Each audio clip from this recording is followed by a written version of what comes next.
Baik, kembali lagi di channel Quick Story. Apa kabar teman-teman semuanya? Yang jelas dalam keadaan sehat ya.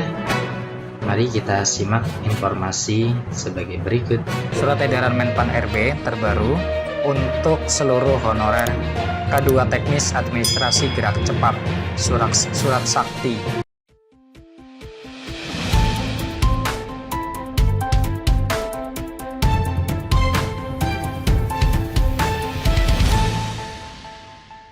Baik, kembali lagi di channel Quick Story. Pada kesempatan kali ini kita akan memberikan informasi terbaru seputar tenaga honorer.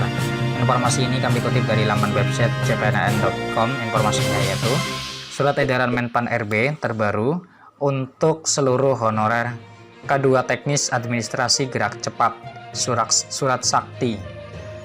Simak informasinya baik-baik.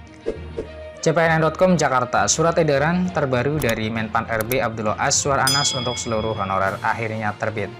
Terbitnya Surat edaran Menpan RB nomor B-1527-M-M.SM.01.00/2023 tertanggal 25 Juli itu menjadi angin segar bagi honorer seluruh Indonesia yang saat ini tengah menunggu kebijakan pemerintah. Dalam surat edaran tersebut, Menteri Pendayagunaan Aparatur Negara dan Reformasi Birokrasi Menpan RB, Abdullah Azwar Anas meminta para pejabat pembina kepegawaian PPK memperjelas status serta kedudukan honorer K2 maupun tenaga non-ASN. Para PPK yang dimaksud di sini adalah kepala daerah maupun pimpinan instansi pusat.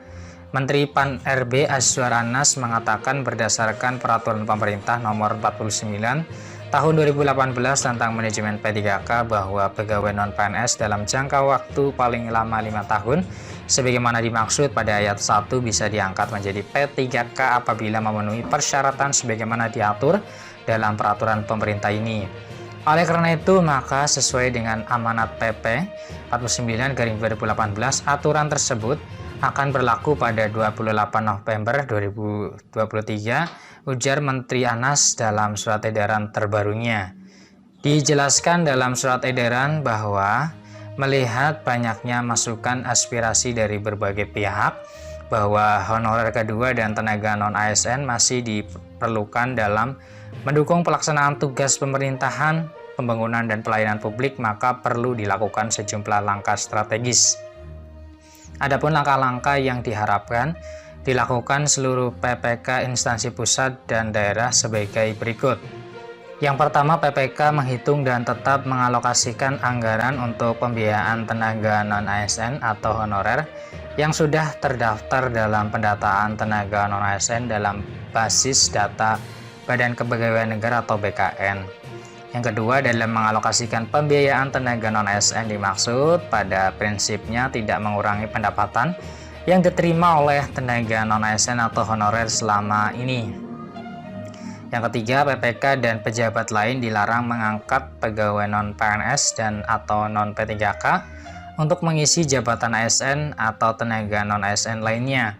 Untuk pemenuhan ASN di lingkungan instansi pemerintah bisa dilakukan melalui usulan kebutuhan formasi sesuai ketentuan peraturan perundang-undangan, tegas Menteri Anas.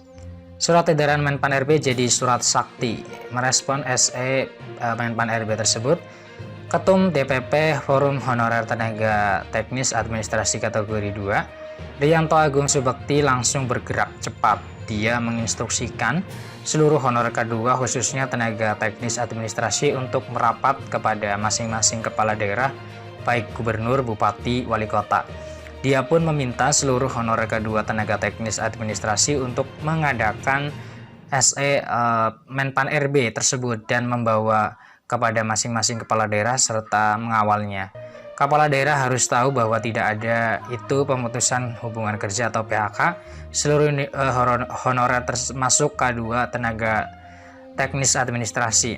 Tegas Kang Itong, sapaan akrabnya kepada cpns.com Kamis 27 Juli 2023. Dia mengimbau honorer tenaga teknis administrasi untuk merapatkan barisan dan mengawal surat edaran Menpan RB tersebut. Sebab ini menjadi surat sakti untuk mengadang kemungkinan terjadinya PHK massal terhadap honorer. Sekarang kepala daerah tidak bisa lagi berkutik. sudah ada surat Menpan RB yang menjadi bukti kuat tidak adanya pemecatan honorer pungkasnya. Demikian informasi yang bisa kami share, semoga bermanfaat, tetap semangat dan optimis ya, mudah-mudahan untuk tenaga honorer tahun ini bisa diangkat menjadi pegawai ASN. Terima kasih atas perhatiannya, see you next time. Assalamualaikum warahmatullahi wabarakatuh.